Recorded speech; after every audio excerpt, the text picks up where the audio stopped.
Santa came to say, Rudolph, with your nose so bright, won't you guide us sleigh tonight? Then how the reindeer loved him as they shouted out with glee, Rudolph the red-nosed reindeer, you'll go down in history. All up.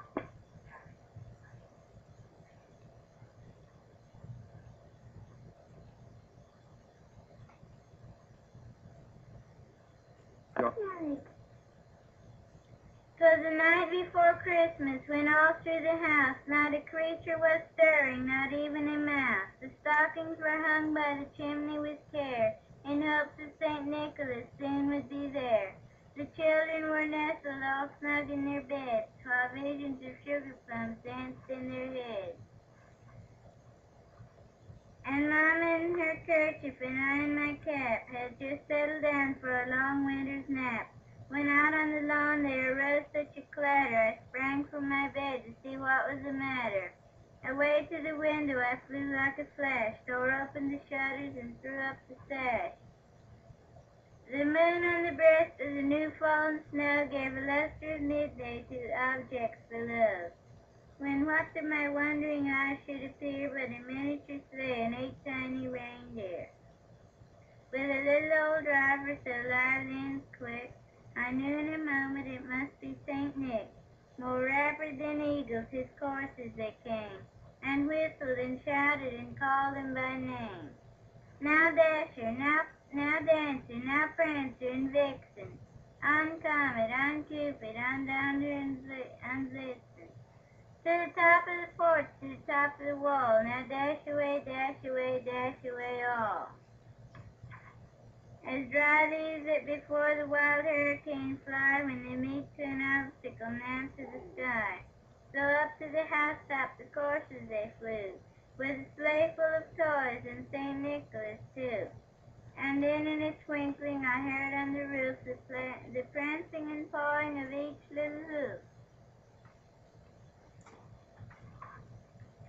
As I drew in my head and was turning around, down the chimney St. Nicholas came with a bound. He was dressed all in fur from his head to his foot, and his clothes were all tarnished with ashes and soot.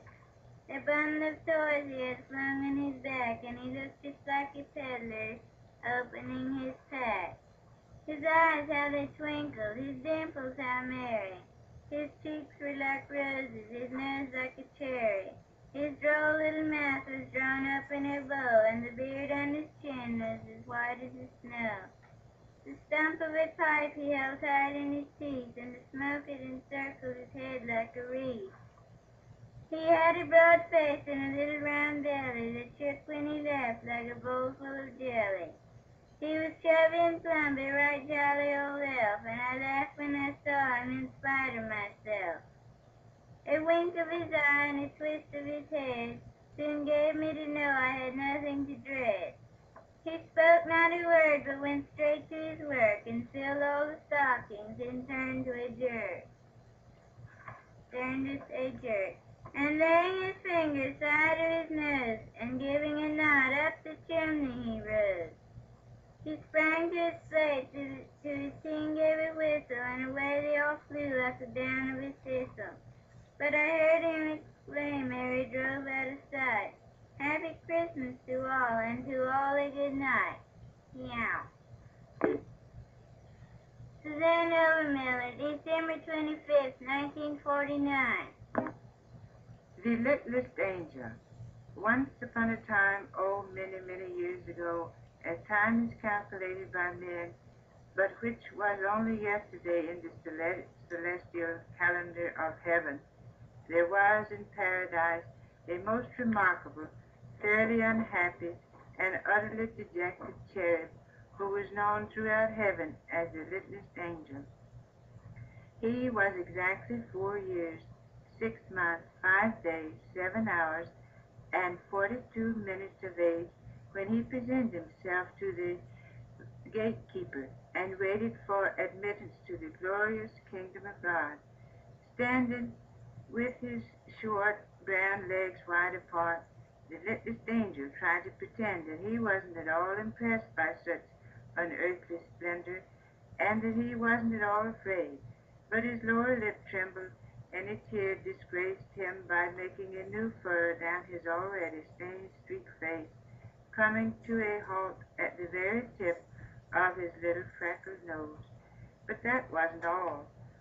While the kindly gatekeeper was entering the name in his great book, the littlest angel, having left home as usual without a handkerchief, endeavored to hide the telltale evidence by sniffing, a most unangelic sound, which so unnerved the good gatekeeper that he did something he had never done before in all eternity. He blotted the page. From that moment on, the heavenly keeper was never quite the same, and the littlest angel soon became the despair of all the heavenly host. His shrill, ear-splitting whistle resounded at all hours through the golden streets, and being so small that it seemed to take him just twice as long as anyone else to get to nightly prayers, the littlest angel always arrived late, and always knocked everyone's wings askew as he darted into his place. Although these flaws in behavior might have been overlooked, the general appearance of the littlest angel was even more disreputable than his deportment. It was first whispered among the cherubs and the seraphim, that and then said aloud among the angels of archangels, that he didn't even look like an angel, and they were all quite correct. He didn't. His halo was permanently tarnished, where he had held onto it with his hot little chubby hand when he ran, and he was always running. Furthermore, even when he stood very still, it never behaved like a halo should. It was always slipping down over his right eye, or over his left, or else, just for pure meanness, slipping off the back of his head and rolling away down the golden streets so he didn't have to chase after it. Yes, it must be recorded that his wings were neither useful nor ornamental. All paradise held its breath, and the littlest angel perched himself like an unhappy fledgling sparrow on the very edge of a gilded cloud and prepared to take off. He would teeter this way and that, but after much coaxing and a few false starts, he would shut both of his eyes, hold his freckled nose, count up to 303, and then hurl himself slowly into space. However, owing to the regrettable fact that he always forgot to move his wings, the littlest angel always fell head over halo. It was also reported, and never denied, that whenever he was nervous, which was almost all of the time, he bit the tip of his wings. Now anyone can easily understand why the littlest angel would, soon or late, have to be disciplined. And so, on an eternal day of an eternal month in the year eternal, he was directed to present his small self before an angel of the peace. The littlest angel combed his hair, dusted his wings, and scrambled into an almost clean robe, and then with a heavy heart trudged his way to the place of judgment. He tried to postpone the dreaded ordeal by loitering along the streets of the guardian angels, pausing a few timeless moments to minutely purse the long list of new arrivals, although all heaven knew he couldn't read a line. But at length and at last he slowly approached the doorway, which was surmounted by a pair of golden scales, signifying that the heavenly justice was dispensed within. To the littlest angel's great surprise, he heard a merry voice singing. The littlest angel removed his halo and breathed upon it heavily, then polished it upon his robe, a procedure which added nothing to that garment's already untidy appearance, and then tiptoed in. The stranger, who was known as the understanding angel, looked down at the small culprit, and the littlest angel instantly tried to make himself invisible by the ingenious process of withdrawing his head into the collar of his robe, very much like a turtle. At that the singer laughed. a jolly, heartwarming sound, and said, "Oh, so you're the one who's been making heaven so unheavenly. Come here, cherub, and tell me all about it." The littlest angel ventured a fugitive look from beneath his robe, first one eye, and then the other.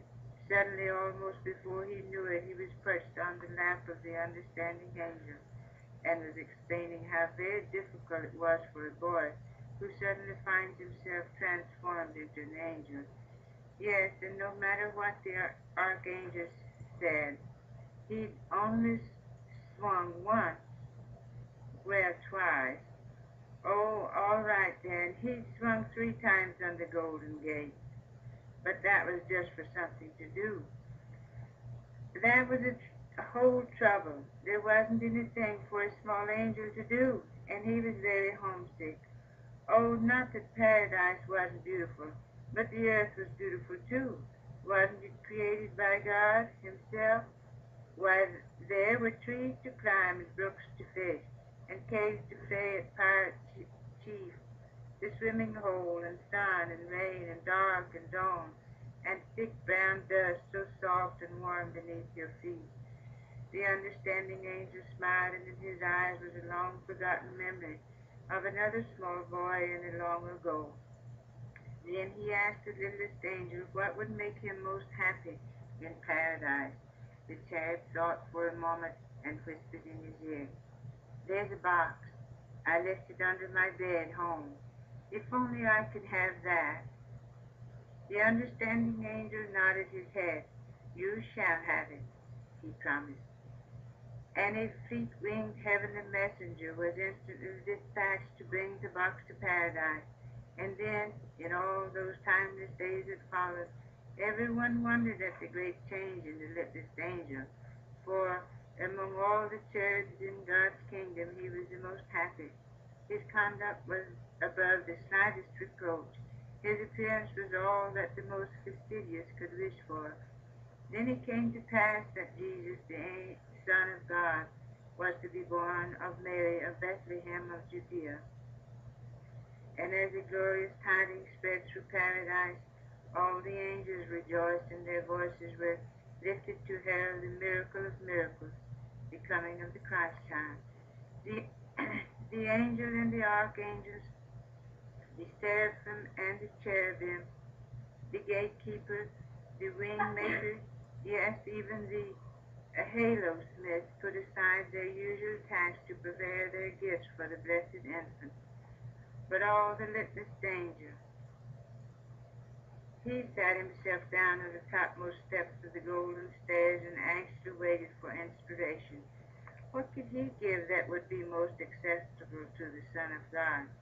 The time of the miracle was very close at hand when the littlest angel at last decided on his gift. Then on that day of days he proudly brought it from its hiding place behind the cloud, and humbly, with downcast eyes, placed it before the throne of God. It was only a small, rough, unsightly box, but inside were all those wonderful things that even a child of God would treasure.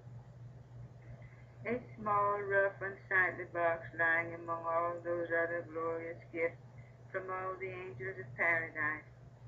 Gifts of such rare and radiant splendor and breathless beauty that heaven of all the universe were lighted by the mere reflection of their glory. And when the littlest angel saw this, he suddenly knew that his gift to God's child was irreverent, and he devoutly wished he might reclaim his chubby gift, his shabby gift. It was ugly, it was worthless. If only he could hide it away from the sight of God before it was even noticed. But it was too late. The hand of God moved slowly over that bright array of shining gifts, then paused, then dropped, then came to rest on the lowly gift of the littlest angel. The littlest